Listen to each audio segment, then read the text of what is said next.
삶의 방향과 중심 잡기라는 제목으로 말씀 전합니다. 오늘 본문 예레미야서죠. 좀 까다로운 구약의 책입니다. 선지서입니다. 우리 교회가 수요 성경 공부 시간에 성경 전체에 관한 개론과 중요한 포인트를 배우고 있긴 하지만 창세기나 출애굽기 앞부분은 스토리 중심입니다. 그리고 또 요수아서나 사무엘서 같은 것들은 사건을 담고 있기 때문에, 역사서이기 때문에 그래도 읽을만 합니다. 그런데 구약에 이름도 이상한 책 많죠. 하박국, 그죠, 말라기, 뭘 말라라는 건지, 또 호세아, 뭘 호사라는 건지, 이런 좀 이상한 이름도 참 많이 있습니다. 자, 그런데 요사이는 이런 성경을 읽으면 좋은 주석이나 참고 자료가 참 많습니다. 또한 이게 이제 함정이 되는, 위험이 될 수 있는 주위에 네이버나 유튜브의 영상 보조 자료들도 참 많습니다. 이건 이제 검증되지 않은 것, 신학의 범위를 넘어서거나 이단들의 자료도 너무 많아 염려가 되기도 합니다. 자, 그러면 여러분 이렇게 생각 한번 해볼게요. 과거에 이제 제 청년 때는 저희 교회 담임 목사님이 굉장히 학문적이셨습니다. 철학을 너무 사랑하셨던 분인데, 그분 방에 가서 제가 느꼈던 게, 야, 목사님 참 책 많다 생각을 했는데, 지금 가만히 생각해 보니까 그분이 굉장히 책이 많은 분인데도 지금 제 서재에 한 3분의 1도 안 되는 것 같아요. 방도 좁았고, 그래 막 쌓아놓긴 했는데 책이 그렇게 많지 않았다는 생각이 들었습니다. 자, 그러면 그분들의 하나님 말씀이 성경의 해석과 풀이가 약했을까? 아니요. 정말 은혜스러웠습니다. 그렇다면 그분들은 어떻게 하나님 말씀을 깨우쳐 가셨을까요? 정답은 스스로 기도하며 묵상하며 성령의 도움을 받아서 이 말씀들을 해석했습니다.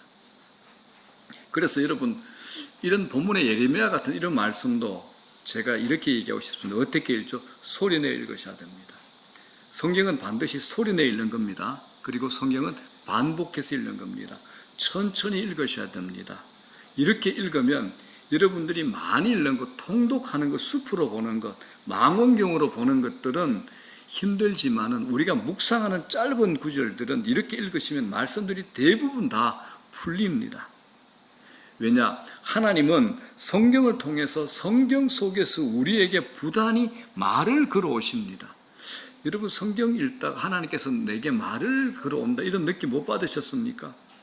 그렇기 때문에 여러분들 성경 읽으셔야 됩니다. 그래서 개혁주의 신학자들이 이렇게 얘기를 합니다. 성경은 어떻게 해석하느냐? 성경은 성경으로 해석하는 겁니다. 성경은 성경으로 해석하는 겁니다. 미국 버클리 출신, 그리고 미국의 신학대학의 역사학 박사시고 지금 한동대 교수를 겸임하고 계시고, 대치동의 새로운 교회라는 큰 교회, 수천 명이 모이는 그 교회에서 목회하시는 한옥 목사님이 이런 말씀을 하셨어요. 아프리카 오지에 어떤 사람이 성경을 묵상하며 깨달은 것이 신학자의 해석보다 더 명쾌하고 정확할 수 있다라고 이렇게 얘기하셨어요. 저는 이 말씀에 동의합니다. 여러분, 그 사람에게 성령의 조명하심과 도우심이 있으면 하늘 언어, 이 성경 말씀은 풀리고 열릴 수 있다라는 겁니다.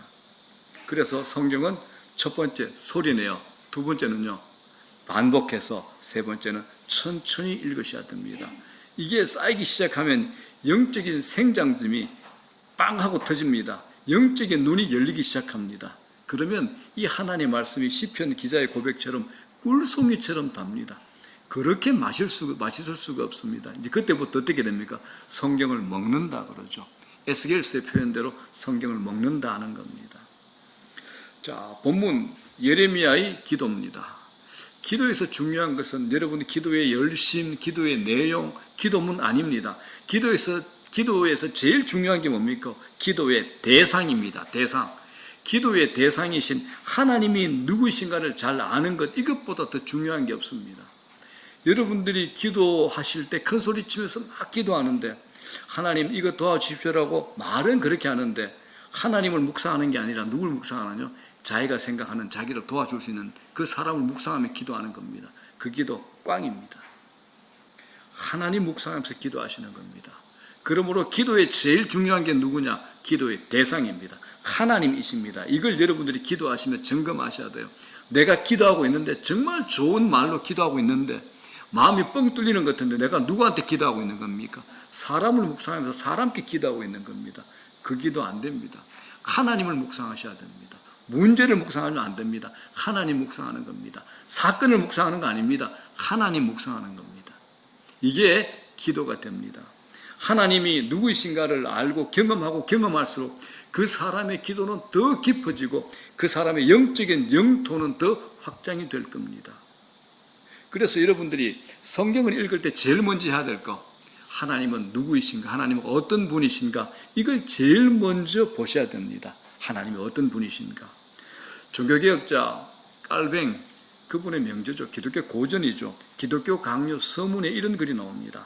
자, 다 같이 시작. 하나님을 아는 지식과 자신을 아는 지식은 연결되어 있다. 하나님을 알지 못하면 나 자신을 알 턱이 없다. 아멘. 나는 잘 모르겠어요. 하나님 알면 됩니다. 해석이 됩니다. 그래서 지식 중에 지식이 뭐냐? 하나님을 아는 지식이 됩니다. 우리는 성경을 많이 알아야 됩니다. 성경을 통해서 하나님을 알 수 있기 때문입니다. 인간이 왜 교만해집니까? 하나님을 모르기 때문에 그렇습니다. 하나님을 알고 나면 교만해질 수가 없습니다. 이걸 잘 아는 예레미야가 하나님에 대한 신앙의 고백으로 이렇게 기도를 시작합니다. 어떻게? 성경은 큰 소리를 내는 겁니다. 천천히 시작. 영화로우신 보좌여, 시작부터 높이 계시며 우리의 성소이시며, 시작부터 어떻게 계시요? 높이 계시며 우리의 성소가 되십니다. 하나님이 높이 계신다는 것은 하나님의 초월성을 의미합니다. 하나님이 이 세상의 모든 것을 다스리는 분, 통치하시는 분이라는 겁니다. 그 하나님께서 계신 성소에서 모든 것이 결정됩니다. 그런데 구약의 이스라엘이 이 성소를 소홀히 했죠. 그래서 이스라엘 너희들에게는 재앙이 임할 것이다라고 예레미야 선지자가 예언을 합니다. 자, 그렇다면 여러분, 오늘날 우리들의 성소는 어디일까요? 우리들의 성소, 이 예배당입니까? 이 건물입니까? 아닙니다. 오늘날 우리의 성소, 우리의 예배의 자리는 바로 우리 마음이 됩니다. 우리 마음이 성소가 됩니다. 성경으로 증명합니다. 고린도전서 3장 16절. 자, 다 같이 시작. 너희는 너희가 하나님의 성전인 것과 하나님의 성령이 너희 안에 계시는 것을 알지 못하느냐. 아멘. 너희가 하나님의 성전인 것, 우리가 하나님의 성전이에요. 하나님의 성령이 너희 안에 계신 것을 알지 못하느냐. 그래서 어떤 목사님이 어떤 한 분에게 직임을 주고 싶은데 이분이 담배를 못 끊는 거예요. 오라 그래가지고 이 성경 구절을 읽게 했어요. 그랬더니 집사님 마음이 하나님 성전이죠. 예, 목사님 그렇습니다. 아멘. 그 하나님의 성전에 매일 담배 연기로 꿀뚝을 만들면 안 되죠. 그래서 그분이 담배를 끊으셨답니다. 하나님의 성령이 우리 안에 계시죠. 우리가 하나님의 성전이 됩니다. 그래서 여러분, 말씀을 함부로 하시면 안 됩니다. 마음에 담는 것, 보이지 않는다고 아무거나 담으시면 성전이 회파됩니다. 망가지는 겁니다. 그래서 여러분, 우리 예배도 우리가 성전이잖아요. 영과 진리로 예배 드리셔야 됩니다. 우리가 잘 아는 요한복음 4장 있죠. 남편을 5명이나 갈아치운 사마리아 여인이 아무도 찾지 않는 정오에 그 뜨거운 떼약빛이 내리쬐는 그 정오에 우물에 물을 기르러 옵니다. 거기서 누굴 만나나요? 예수님을 만납니다. 여인은 예수님과 대화를 하는 가운데 점점 빛 안으로 들어오며 그리스도에 대해서 조금씩 눈이 열리기 시작합니다.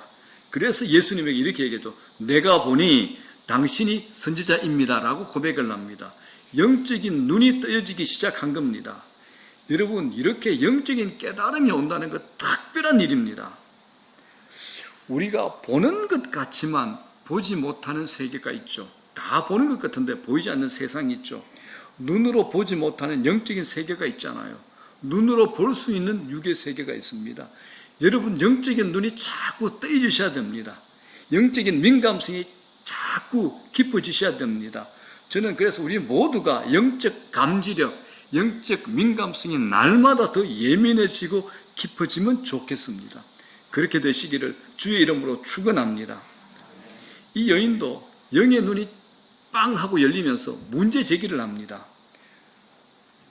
우리 조상들은 이 산에서 예배했는데 당신들의 말은, 유대인들은 예배할 곳이 예루살렘에 있다 합니다 라고 예배에 관한 질문을 하기 시작하는 거예요. 왜 뜬금없이 갑자기 이 여자가 이 예배 문제를 꺼냈을까요? 어떻게 보면 상황에 맞지 않는 것 같은 질문이라 이렇게 여겨집니다. 생각해 볼 때 이 여인은 남자를 5이나 갈아치웠지만 여인의 진짜 갈증은 세상적인 것, 남자에 대한 것이 아니었습니다.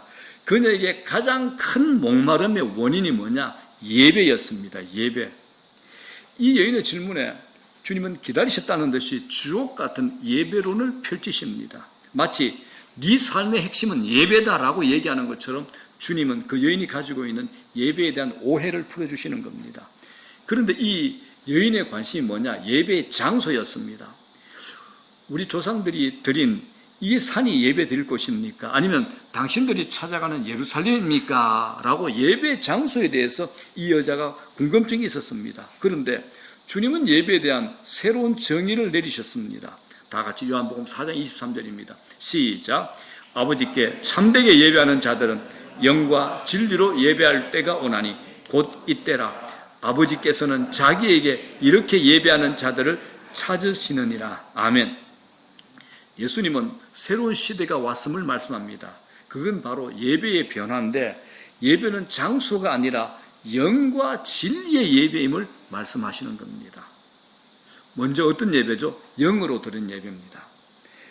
여러분, 예배는 장소나 형식, 방법의 문제가 아닙니다. 핵심이 뭐냐? 영으로 드리는 예배입니다. 코로나가 왔습니다. 대면 예배, 비대면 예배 이런 말이 옛날에 없었거든요. 코로나가 와서 만든 거예요. 온라인 예배, 오프라인 예배 이 용어가 탄생을 했습니다. 전염병의 창고라는 특수한 상황에서 만들어진 용어가 됩니다. 여기서 우리가 이제 본질적인 질문을 해봐야 됩니다. 예수님은 예배의 핵심은 방법이나 조건, 상태가 아니라 영으로 드리는 예배라고 말씀하십니다. 왜요? 하나님은 영이시기 때문에 그렇습니다. 영이신 하나님, 영으로 만날 수 있죠. 영으로 분별할 수 있죠. 영의 작용이 있어야 됩니다. 우리가 몸으로 이곳에 왔지만 영으로 예배를 드려야 진정한 예배가 될 수 있습니다. 자, 그러면 이 영이 뭐냐? 이 영이 어떤 영입니까? 내가 예수 그리스도를 믿고 거듭난 영을 말합니다. 본래 우리는 하나님과 깊은 교통을 하며 친밀한 관계를 맺을 수 있는 사람들이었습니다. 하나님이 그렇게 만드셨습니다. 그런데 죄의 문제로 하나님과의 영의 교통이 끊어져 버렸죠. 영적 기능이 상실된 겁니다. 이걸 에베소서 2장 1절에 이렇게 얘기합니다. 죄와 허물로 죽었던 너희들, 죄와 허물로 죽었던 너희들이라고 얘기합니다. 이건 우리의 영의 상태를 말하는 겁니다. 영의 기능이 완전히 죽은 상태이기 때문에 하나님께로 나갈 수가 없었습니다. 그런데 이제 우리가 예수를 믿습니다. 예수 그리스도 안에서 예수 그리스도로 말미암아 예수 그리스도를 통하여 우리가 살아나고 하나님께 나아가는 겁니다. 예수님이 우리 안에 계시고 성령을 통해서 예수님이 우리 안에 와 계십니다. 그래서 우리 안에 예수의 생명이 와 있으므로 우리가 영의 예배를 드릴 수 있게 됐습니다. 이 코로나19를 지나면서 영상 예배에 익숙해진 분들이 많습니다. 그런데 가능하면 교회에 와서 예배를 드리셔야 됩니다. 부득이하게 외부에서 예배 드릴 수 있습니다. 그러나 진정 영으로 하나님 앞에 나아가고 있는가? 이것 굉장히 중요합니다. 온라인으로 예배를 드리다 보면 나도 모르게 편의주의의 유혹에 빠지기 쉽습니다. 우리에게 죄성이 있기 때문입니다. 여러분 온라인 예배 드려보셨잖아요. 어떠신가요? 허리가 뒤틀리고 온갖 소리 다 듣고 가다가 가스불 끄고 옆에 반려견이 짖으면 또 먹이도 줘야 되고 이처럼 예배 집중이 안 됩니다. 그래서 지금 예수 믿은 지 얼마 되지 않는 분들도 제가 제대 훈련 시간에 물어보면 목사님 예배는 하나님께 나가서 예배당에서 예배 드려야 될 것 같아요. 한결같이 얘기합니다. 왜냐? 하나님께서 이 공동체 예배를 기뻐하십니다. 편의주의 예배를 드리시면 안 됩니다. 자, 그래서 영으로 드린 예배가 뭔가? 여러분들 한번 자신을 점검해 보십시오. 영으로 드린 예배는 내가 드렸다는 데 있는 것이 아니라 하나님이 받으셨는가의 핵심이 있습니다. 이게 예배 아닙니까? 나는 드렸는데 하나님은 안 받았다. 나는 예배 안 받았다. 어떻게 하실 겁니까? 나는 막 펄쩍펄쩍 뛰었는데 나는 그거 안 받았다. 어떻게 하실 겁니까? 우리가 드린 예배 제일 중요한 게 뭡니까? 하나님께서 받으시는 예배라 해야 됩니다. 그걸 얘기합니다. 영으로 드리는 예배라는 겁니다. 많은 분들이 예배를 교회에 와서 받는 예배 서비스 정도로 생각합니다. 우리는 교회에 와서 예배 서비스를 받는데 익숙한 사람일까요? 아니면 하나님이 받으시는 예배에 초집중하는 사람일까요? 점검해 보셔야 됩니다. 기계적인 예배, 기계적인 예배를 경계하시라는 겁니다. 참된 예배를 드리려고 하면 우리의 영의 상태가 중요합니다. 그래서 주일 예배를 위해서 여러분들 토요일 오후부터는 분별하셔야 됩니다. 자기 마음과 생각을 준비하셔야 됩니다. 많은 분들이 예배 전에까지 마음대로 놀다가 엉망으로 하다가 예배 옵니다. 예배 때우러 옵니다. 예배 해치우러 옵니다. 아니요. 토요일부터 준비하시는 겁니다.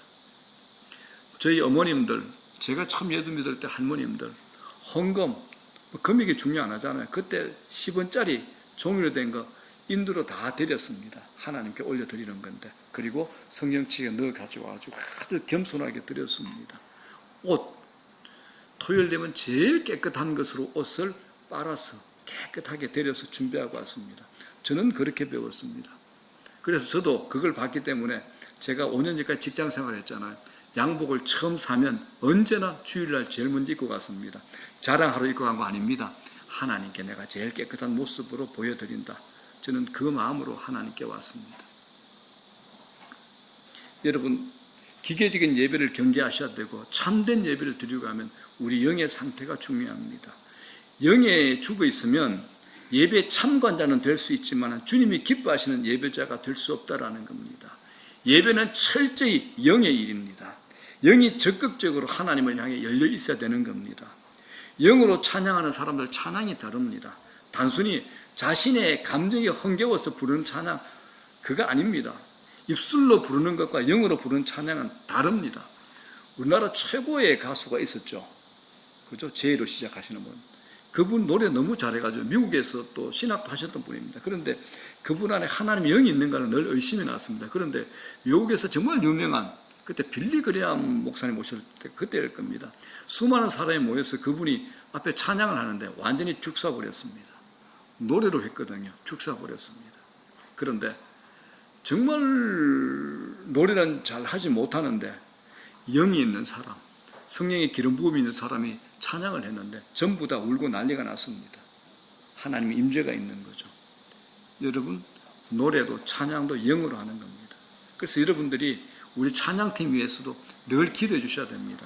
찬양팀 위에 성령의 기름을 부어달라고, 영이 충만하게 해달라고 기도하는 겁니다. 우리가 금요 기도회 때 기도 제목을 정하는 것도 영어로 기도 제목 정하는 겁니다. 하나님, 우리가 어떻게 기도해야 될까요? 하나님, 어떻게 기도할 거라고 기도 제목조차도 하나님께 구하는 겁니다. 이게 영적인 게 된 겁니다. 영적으로 민감해지는 거죠.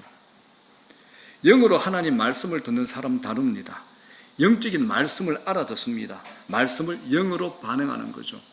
영으로 하나님과 깊은 교제가 일어날 때 우리 영혼의 회복과 평안이 일어나고 영혼이 묶여있는 것이 풀어나는 역사가 일어납니다. 이게 예배의 결과입니다.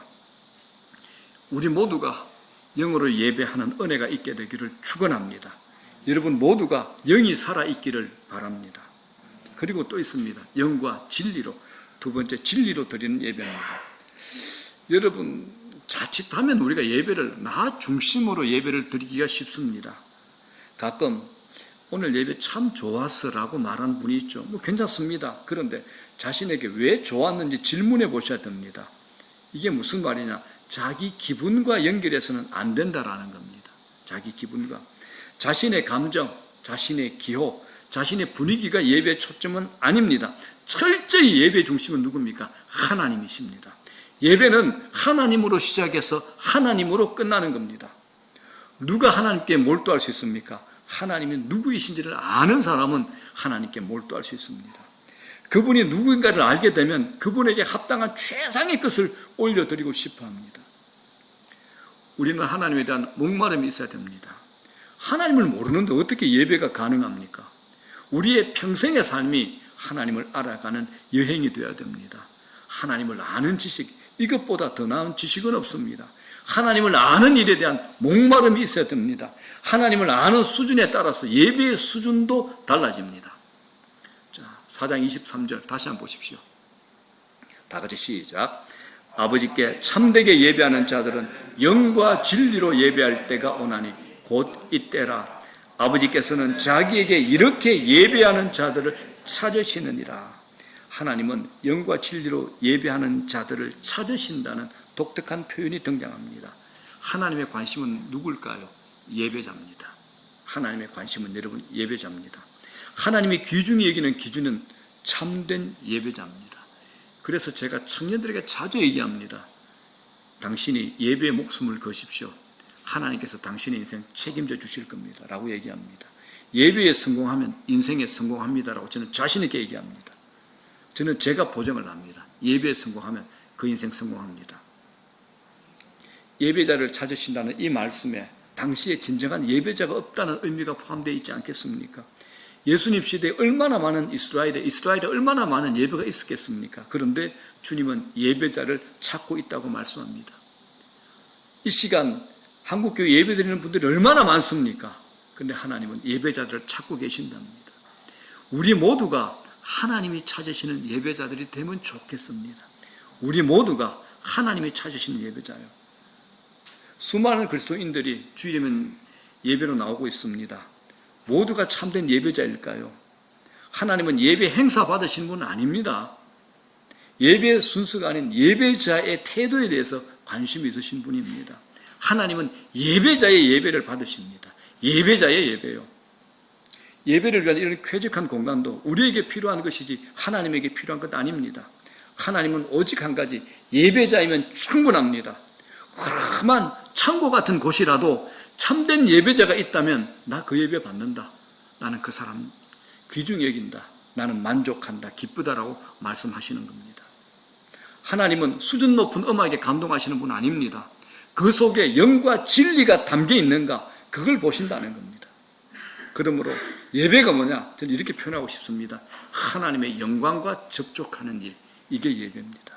하나님의 영광과 접촉하는 일입니다.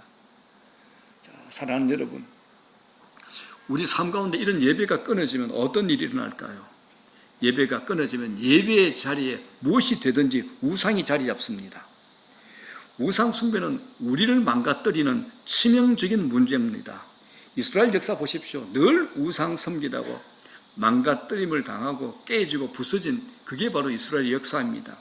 이스라엘 백성들이 우상을 숭배했기 때문에 하나님이 자주 등을 돌리셨습니다. 이 시대도 마찬가지입니다. 우리도 마찬가지입니다. 우상 숭배는 치명적인 위험입니다. 우상을 숭배하는 순간 성소, 우리의 마음이 더럽혀집니다. 하나님이 아닌 다른 것이 하나님으로 내 마음에 자리 잡는 거죠. 성소가 더러워지면 하나님의 통치가 있지 않습니다. 하나님의 능력이 임하지 않습니다. 차갑고 냉랭하게 사망의 엄침한 골짜기, 영혼의 어두운 밤을 지나게 되는 겁니다. 우상 숭배 무서운 겁니다, 여러분들. 신자 가운데 공공연하게 우상 숭배하는 사람 없습니다. 자신도 모르게 우상 숭배를 하게 되는 겁니다. 그러면 여러분, 우상 숭배가 뭘까요? 절에 가는 거요? 게임하는 거요? 좋아하는 잡기에 몰두하는 거요? 한마디로 표현하면 이겁니다. 하나님보다 더 많이 생각하는 거. 이거 우상입니다. 하나님보다 더 많이 생각하는 거. 우리가 하나님보다 더 사랑하는 것이 있으면 하나님 테스트 하십니다. 하나님께서 아브라함에게 100세 아들 줬어. 아브라함아, 네 독자 이상 나한테 바쳐볼래? 테스트 하신 겁니다. 그걸 사랑하는가? 하나님을 사랑하는가? 하나님께서 테스트 하십니다. 질투하시는 하나님은요, 질투하시는 하나님입니다. 하나님보다 사랑하는 것이 있다면 그건 우리에게 재앙이 될 수 있기 때문입니다. 축복이 될 수 없기 때문입니다. 우리에게 그걸 알려주기 위해서 우리 눈으로 생생하게 볼 수 있도록 당신의 아들을 십자가에 못 박아 죽게 하셨습니다. 우상 무서운 겁니다. 여러분, 목사에게 이 교회가 우상될 수 있습니다. 목사님 저에게 이 교회가 우상될 수 있습니다. 여러분 한 사람, 한 영혼이 내 마음과 내 눈에 들어오는 것이 아니라 교회의 규모, 교회 사이즈, 교인들의 숫자, 교회 헌금, 이게 내 마음을 지배하게 되면 이 교회는 우상이 되는 겁니다. 이 교회는 우상이 되는 겁니다. 교회가 우상입니다. 그래서 사탄 마귀는 아주 교묘하게 우리 마음을 떼어쓰려고 합니다. 우리를 가만히 두지 않습니다. 목사도 정신 바짝 차려야 됩니다. 하나님 말씀 앞에 늘 부들부들 떨면서 깨어있고 긴장해야 되는 게 바로 목회자입니다. 제가 이런 얘기했죠. 목사하면서 평생을, 지금도 마찬가지입니다. 나는 낭떠러지 끝에 서 있는 것 같다. 아슬아슬하다. 바로 그겁니다. 언제라도 제가 무너질 수 있고 깨질 수 있기 때문입니다. 자, 오늘 본문 예레미야 17장 13절 보십시오. 우리가 소리로 천천히 한번 읽어보겠습니다. 시작. 이스라엘의 소망이신 여호와여, 무릇 주를 버리는 자는 다 수치를 당할 것이라. 무릇 여호와를 떠나는 자는 흙에 기록이 되오리니 이는 생수의 근원이신 여호와를 버림이니라 라고 기록되어 있습니다. 여러분, 하나님께서 이스라엘을 버리신 적이 없습니다. 이스라엘이 하나님을 버린 겁니다. 엄밀히 말하면 하나님의 부재는 없습니다. 사람이 하나님을 떠나 사는 겁니다. 이스라엘은 생수의 근원이신 하나님을 버렸습니다. 이들이 생수의 근원을 버리고 스스로 웅덩이를 판 거죠. 그런데 그들이 판 웅덩이가 터진 웅덩이였습니다. 터진 웅덩이에는 아무것도 담을 수 없습니다. 아무리 수고해도 모아지지 않는 거죠. 수고하고 땀 흘렸는데 거두어들이는 게 없습니다. 여러분, 터진 웅덩이 파지 마십시오. 여러분 인생에 터진 웅덩이 파시면 안 됩니다.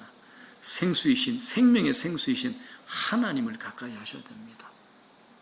자, 5절 보십시오. 이렇게 말씀합니다. 시작. 여호와께서 이와 같이 말씀하신대라. 무릇 사람을 믿으며 육신으로 그의 힘을 삼고 마음이 여호와께서 떠난 그 사람은 저주를 받을 것이라. 아멘. 무릇 누굴 믿으면요? 사람을 믿으며. 여러분, 사람은 사랑의 대상이지 믿음의 대상 아닙니다. 사람은 사랑의 대상입니다. 믿음의 대상은 하나님 한 분밖에 없습니다. 사람은 사랑의 대상입니다. 육신으로 그의 힘을 삼고 자기 능력, 자기 것, 자기 실력으로 힘을 삼는 사람, 마음이 여호와께서 떠난 사람, 그 사람은 저주를 받을 것이라고 하나님께서 말씀하십니다. 젊은 분 잘 모르겠죠? 이 땅에서 잘 나가 보신 분들, 하나님 안에 있는 사람들 다 이 말씀 앞에 항복합니다. 하나님 맞습니다. 이게 정답입니다라고 한결같이 고백합니다. 7절 보십시오. 이렇게 얘기합니다. 시작. 그러나 무릇 여호와를 의지하며 여호와를 의뢰하는 그 사람은 복을 받을 것이라 라고 말씀합니다. 여호와를 의지하고 여호와를 의뢰하는 사람. 하나님 의지하지 않고 세상 사람을 믿는 자의 삶은 척박한 광야의 삶입니다. 의지하지 말아야 할 것을 의지하기 때문입니다. 우리가 무엇을 믿느냐, 내가 무엇을 신뢰하느냐, 이게 우리 삶을 결정합니다. 성경은 우리에게 사람을 의지하지 말고 하나님만 의지하라고 계속해서 곳곳에 말씀합니다. 굉장히 중요하죠. 자, 사람을 믿으면 믿은 것만큼 쓴맛을 경험하기 때문에 그렇습니다. 시편 146편 3절 보십시오. 시작. 귀인들을 의지하지 말며 도울 힘이 없는 인생도 의지하지 말지니. 제가 이 말씀을 묵상할 때마다 웃음이 납니다. 왜냐하면 저희 집도 절간이 가까운 집이었잖아요. 제가 어렸을 때, 저도 예수 믿기 전에 학생 때 저희 나이 차이가 많이 나는 누님들 엄마를 모시고 어디 가느냐, 점집에 갔습니다. 그 이제 점치는 사람이 이 말하면 제일 좋아하죠. 며칠 내로 귀인을 만날 것입니다.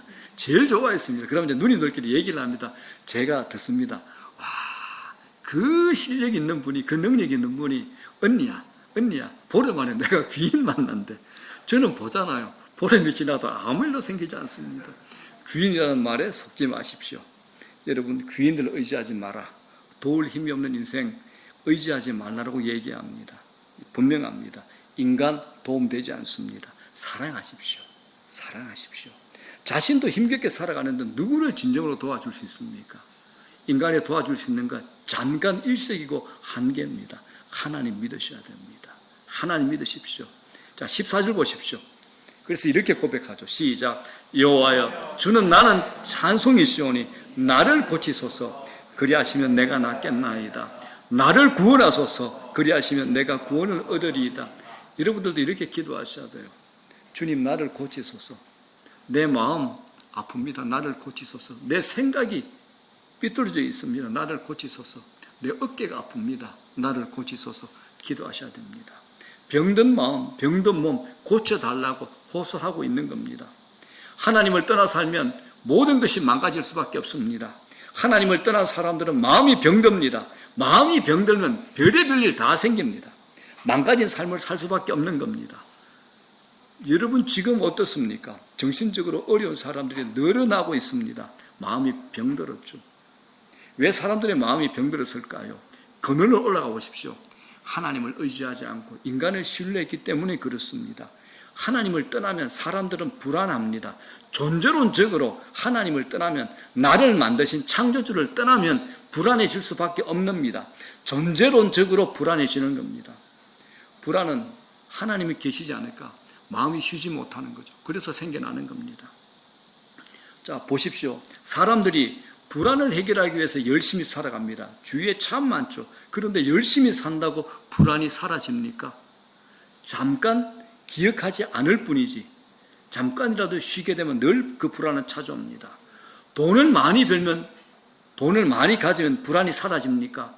돈을 벌면 그 돈을 또 관리해야 돼. 또 더 모으고 싶어. 더 모아, 더 모아. 돈 벌지 말라는 얘기 아닙니다. 또 불안이 찾아온다는 겁니다. 그게 최종적인 목적이 돼서는 안 된다는 겁니다. 사람들은 힘이 없으면 불안해집니다. 여러분 힘만 가지면 불안하지 않습니까? 적이, 수많은 적들이 한둘이 아닙니다. 이건 심리적인 문제도 아니고 환경적인 문제도 아닙니다. 하나님을 떠난 인간은 불안을 느낄 수밖에 없습니다. 하나님을 떠나면 마음을 병들 수밖에 없습니다. 병이 쌓입니다. 사람들이 불안을 이기기 위해서 즐거움 찾습니다. 이 즐거움 잠깐입니다. 오래가지 않습니다. 세상에 재미있는 것 얼마나 많습니까? 예전과 비교하면 정말 많아졌습니다. 저희들 어릴 때 기억합니다. 구슬 20개 있으면 친구들 10명이 하루 종일 재미있게 놀았습니다. 지금 구슬 10개 주면 애를 쳐다보지도 않고 발로 차버릴 겁니다. 세상에 재미있는 게 얼마나 많습니까? 게임, 저기 롯데월드, 에버랜드, 주위에 유용할 수 있는 게 얼마나 많습니까? 재미있는 것이 정말 많이 개발되어 있습니다. 그런데 중요한 거, 그럼에도 우울증 환자, 정신장애 환자는 더 많아졌습니다. 서울대 권준수 교사가 얘기했죠. 한 400만 될 거라고 얘기합니다. 우리 인구의 10분의 1은 우울증 환자, 정신장애 환자라는 겁니다. 세상이 주는 것 결론입니다. 허접합니다. 세상이 주는 것 허접합니다.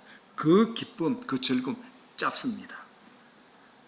그러므로 여러분 하나님께 가셔야 됩니다. 하나님께 가까이 가십시오. 마음을 세상에 빼앗기지 마시라는 겁니다. 하나님을 가까이 하는 사람 수치당하지 않습니다. 하나님께서 우리를 대신하여 수치와 모멸을 대신 담당하셨습니다. 그래서 우리를 수치 아래에 있지 않게 하십니다.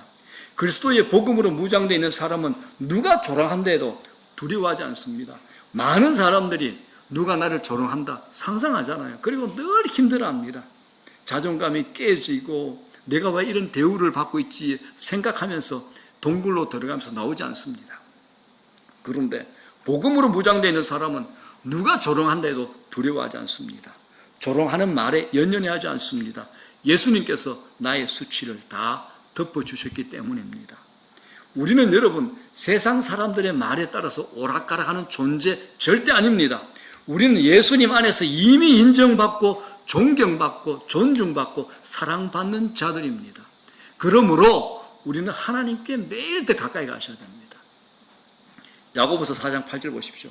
다 같이 시작. 하나님을 가까이 하라. 그리하면 너희를 가까이 하시리라.